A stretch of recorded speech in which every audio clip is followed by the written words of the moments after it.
Vous savez, la façon dont nous apprenons et dont nous recueillons de l'information pour prendre des décisions a considérablement changé ces dernières années. Que ce soit pour rechercher des nouveaux modèles de voitures sur le marché ou pour aider nos enfants à trouver de l'information sur les dinosaures. Auparavant, nous aurions dévoré encyclopédies et ouvrages de référence pour trouver nos réponses. C'est chose du passé. Aujourd'hui, nous avons Internet. Internet a changé pour toujours et continuera à changer la façon dont nous apprenons, recueillons l'information et faisons nos choix.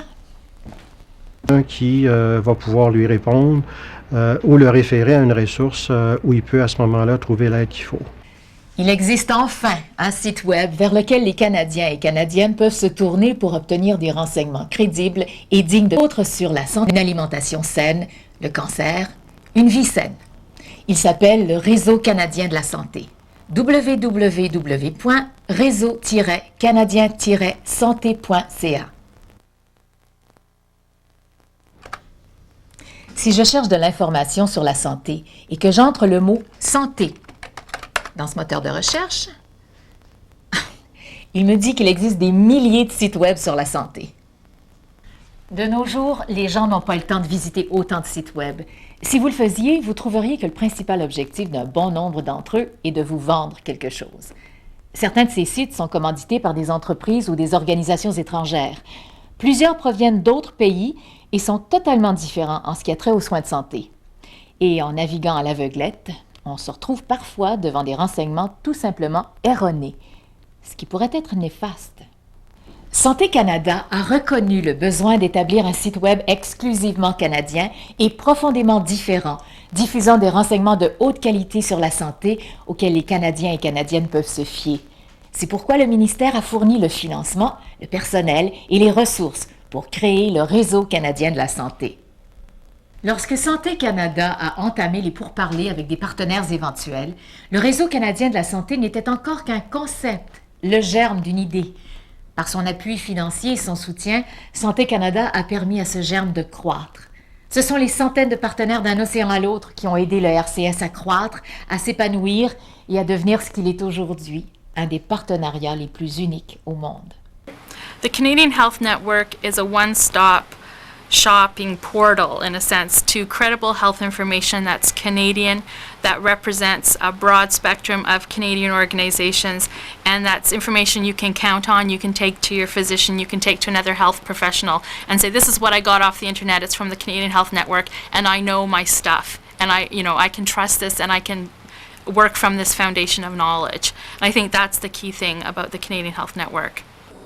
It really is a challenge because you need to be able to target a specific audience and look at what's causing either young people or older people to come into a trauma room. So we have to tailor programs to get the message across to them. And here at Sunnybrook and Women's, we run a program called the Party Program. And that stands for Prevent Alcohol and Risk-Related Trauma in Youth. And we target young people primarily because they think that they are invincible. And what we do is take them through the course that a trauma patient would take and show them. We don't preach to them. We show them what can happen when they make a bad choice and the results of that, the long-term effects, that they may now be in a wheelchair, that they may be in a coma, that they may not have the use of one of their limbs or their faculties, and the fact that they have lost their independence. So showing people reality, I think, is what really makes a big impression and leaves the most impact on them. I'll give you a typical scenario. Friday night, you've got a group of young people out having a good time into a car, and probably the motorist has been drinking. We would probably get a call that says you're getting an 18-year-old unbelted driver with massive brain injury, collapsed lungs, lacerated liver, fractured pelvis, etc. So before that person would even arrive in our doors, we know what we're getting. And when they do arrive, you've got the team assembled to try and work on all of those body systems. What shape is the kid I get often asked the question, what's the worst thing you have seen? And I've seen so much. It's not so much what I have seen, it's what I've heard. And I think that's what stays with me even to this day. It's hearing the voices of parents screaming when they've been told now their son or daughter is brain dead, or they are going to be left in a wheelchair, or they have died. It's that screaming and just the sounds that come out of families that probably has the most impact on what I do.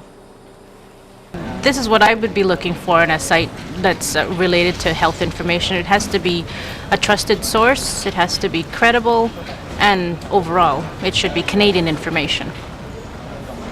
Well, I'm interested in getting some information on osteoporosis. I've had it for a few years, and I'd like to know about how to manage the condition a little bit better. Well, there's no question that prevention is a lot harder work than treatment. And basically because it's very, very difficult to demonstrate your results. When I was working as a children's heart surgeon, it was very easy for me to show you a child who had a problem, go to the operating room tomorrow and fix it, and then let you touch and feel the success. In prevention, if we're very good at getting some young person to put on their bike helmet and they fall and they don't get hurt, they're very hard to count. They're very, very hard to see. And that's the biggest challenge in prevention. And yet, at the same time, the order of magnitude in prevention is just so much greater. If I had continued on practicing children's heart surgery, I would have probably in my career operated on about 1,100 children. And yet with just one of our programs, one of our prevention programs, we've reached over 850,000 children in the last 6 years. So prevention has a far greater impact in terms of total health in Canada. But it's much, much harder work, much harder work. We do